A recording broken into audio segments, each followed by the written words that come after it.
Hey guys. So I wanted to come today. Um, you have to excuse me. I did not. I worked an overnight shift, came home, went to sleep. I've gotten up uh, right now. And anyway, I was watching this movie. I was watching the second half of this movie. Um, but I said all that to say uh, I don't feel like putting on no makeup. I hope I don't look too horrible for y'all, but I wanted to get this out.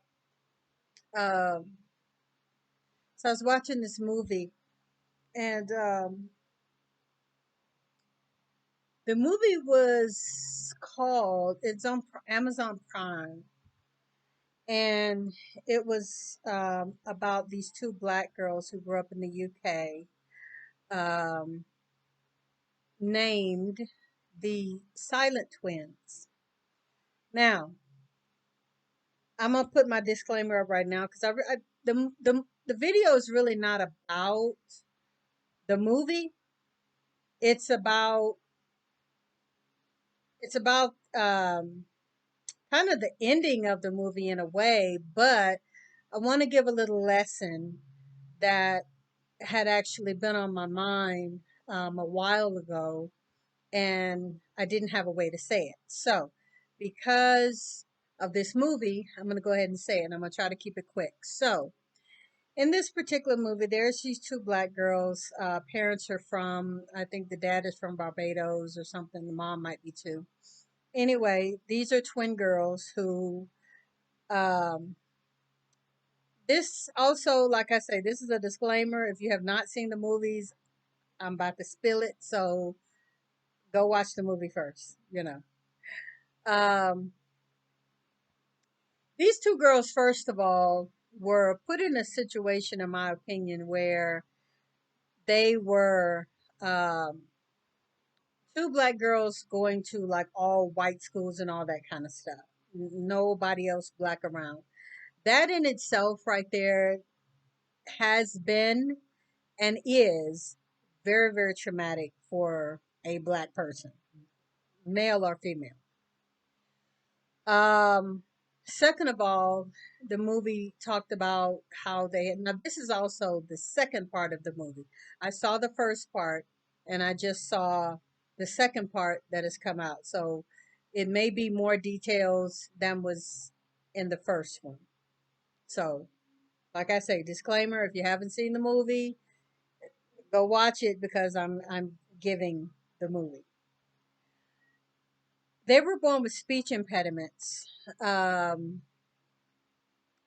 which, in my opinion, as in hinted in the movie, made them very, very shy of talking.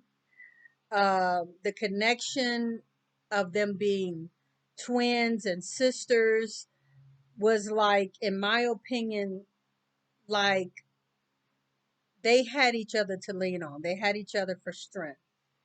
And as children, that's, I think they were each other's coping mechanism. Um, as things went on, I mean, we know they got locked up because they wouldn't speak and everything, and they thought that they were basically crazy and slow. They weren't crazy or slow, they were literally just coping. And they were also very much so being kids, where they were playing off of each other and like literally playing games. Um, the sister, um, June, I think it's June and Jennifer. Um, the sister who, well, I don't want to go all the way to the end, so let me continue on. So I think that was a coping mechanism with them being admitted into this facility that they were committed into. I think they still continued to do a lot to try to just be with each other and really cope and play off of each other, where they only communicated with each other. They had stopped talking to their family. They had stopped, just like But I don't think it was because they were crazy. Like I really don't. Even the mom in the second part of the documentary, the mom even said that the letters that they wrote me, the way that they talked and spoke and everything, and literally them being my children, I don't think that they were crazy or slow or just whatever. But that's a lot of times, unfortunately, what happens when black people get mental health services or get labeled in a white system, and they literally lock these two girls up. Um, then they got with these two boys who, these boys had come over to, from America, which is really weird. I never figured out how that part came about, but they came over from America.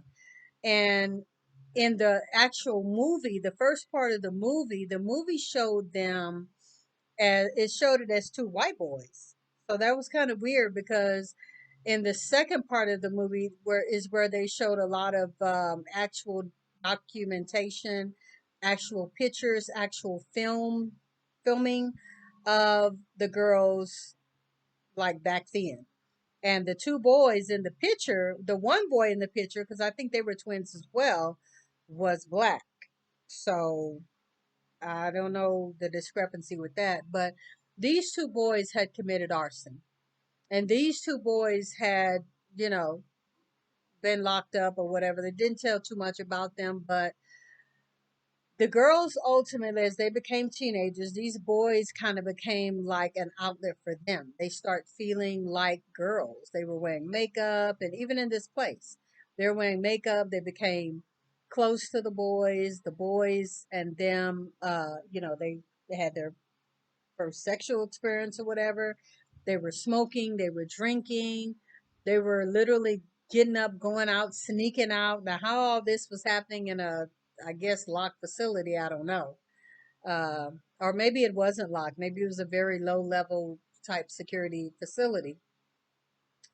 But these girls ultimately uh, they got in trouble for like vandalizing, theft, and all this type of stuff, and just continually going out all these different times at night with these boys, um, smoking, drinking, like I said, and ultimately they tried to burn down a building. Now, once again, I'm not excusing it, but at the end of the day, these girls were teenagers. They had gotten with some boys who had done that kind of stuff. Like that's the way they were living. And the fact that these two little boys had been arsonists is very likely that more than likely they told these girls about that, and the girls thought it was fun, exciting. I mean, these are kids, you know what I'm saying? And they're looking for some type of fun and adventure, is what they were saying.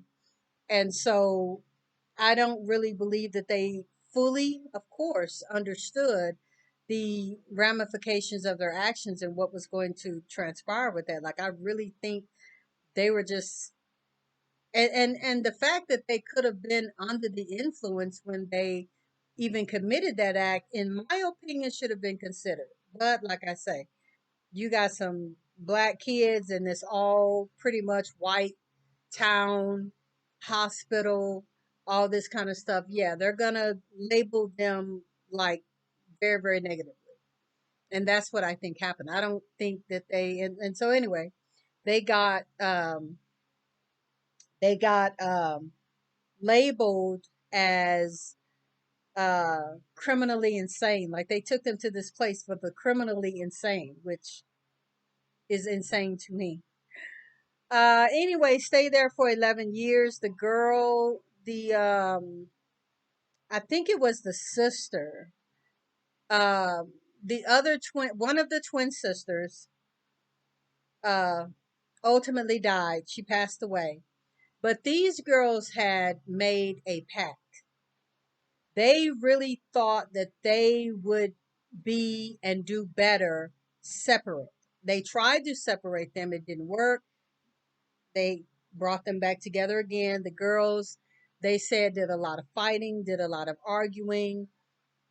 Uh, the one sister was like she was trying to kill her twin. Like I don't think their issue was because they were just so inseparable and needed each other and whatever.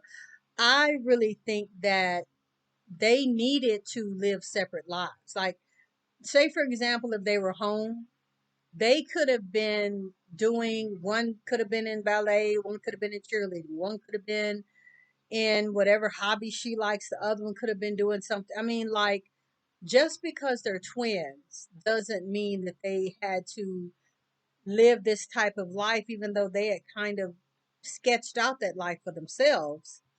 Um, like I say, I think a lot of that was done as coping mechanisms and just because they were children, you know what I'm saying? Just trying to find a way to cope.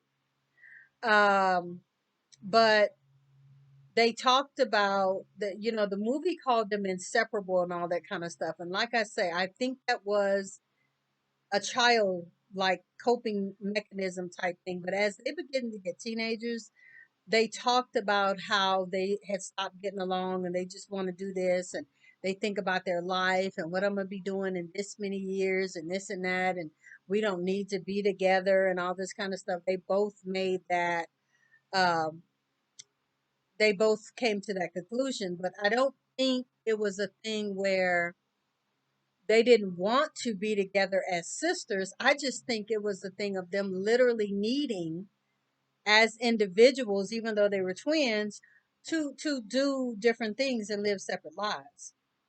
Um, anyway, time went on. I think, and everybody thinks in the movie, that the one sister literally willed herself to die, because that is what they kept saying. That was like ultimately the thing, is that neither one of us is ever going to be free while the other one is alive. They just came to that conclusion.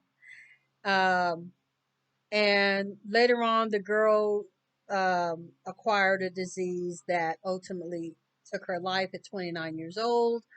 The sister, although hurt and feeling bad and all this kind of stuff, was ultimately like literally free.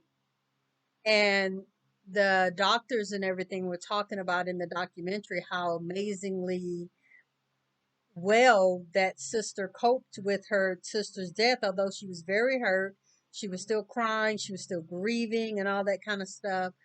um, but she still had a type of a freedom. And so when they interviewed the girl in the second part of the movie, the sister that ultimately lived, she was telling them that, yeah, it hurts, it's sad, I'm gonna miss her, that's my sister and all that type thing, but she gave me a gift. And she gave me the gift of self-sacrificing, where she died, and so that I could live. And I live now for both of us. She's like, pretty much everything she does, she feels more strength because she feel like her sister is like literally in her and with her, helping her, guiding her, leading her, and whatever. And of course, a lot of us feel that way. That's not anything crazy or anything like that. A lot of us feel like that. I feel like that about my mom. Like, I really do. I feel like, um, in the years since she's passed, I know her more. I feel like even closer to her. I feel like I know and understand her and her actions and the way she lived her life in conjunction with mine. And it's like I understand why she did those things, because I find myself doing the same things and I get it. I understand. You know what I'm saying? So I think there's a truth in uh, finding death and finding peace, finding some solace, finding some strength, and all that in a person's death who was once very close to you. I think, call it what you will, it could be a coping thing. I don't know, but either way it goes, I think it's true. So the lesson in that is that, looking at the movie, it's sad and everything, but at the same time, what came to me a few weeks ago was learning to live with change, learning to live with, um, like, where you have to say goodbye, either through death or just like someone moving away or leaving your life or a breakup or whatever. We've been conditioned in this world, the way this world is, to, just the way this world is conditioned. We're used to looking at the bad part, like, oh, they died, oh, we broke up, oh, we're not going to be together anymore, oh, it's such a sad, horrible, whatever type thing. And depression and all of these things come so easily when we have an outlook like that.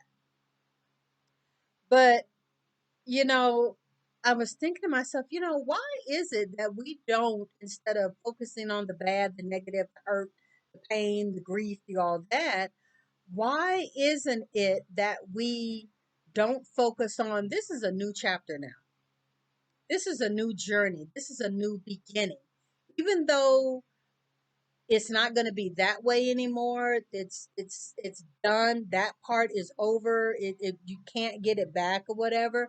But look at the fact that I'm still going on, the fact that there's still new opportunities for me. There's a whole nother there's other chapters now in my life, despite a death, a loss, an ending, a breakup, or whatever. Look at it as, this is a new beginning. This is a new adventure. This is a new day, a new time I've never had, never experienced, and what I can do with it and all the possibilities. You know what I'm saying? So I think that's just the power of our mind. I think that we have to choose to do that. Like, I really do. Because this world, as I said, this world takes you to the bad, the negative. Oh, they're gone. Oh, I'm depressed. Oh, I'm gonna drink myself to death, and oh, I'm gonna unalive myself, and it's a bad ending, and I can't go on. How am I gonna live without you? And we get stuck in that. And I don't think we have to or need to. We can literally make the choice of how we want to perceive any situation and go that way.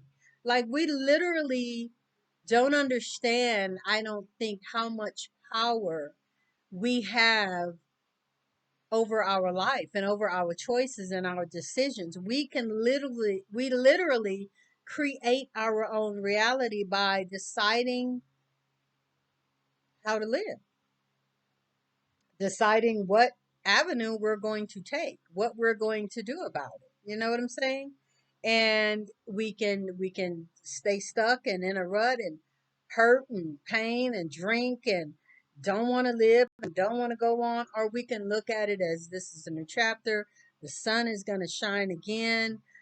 I can take these beautiful, wonderful memories and things that we had, and I can remember us in the best way possible. I can remember them in the best way possible. And I got years of my life to continue on, to go on, to meet new people, to do new things, to see new adventures. And I mean, just ultimately live your life. You know what I'm saying? It is a choice. It is really a choice. And I think once we start looking at that and looking at the power of that and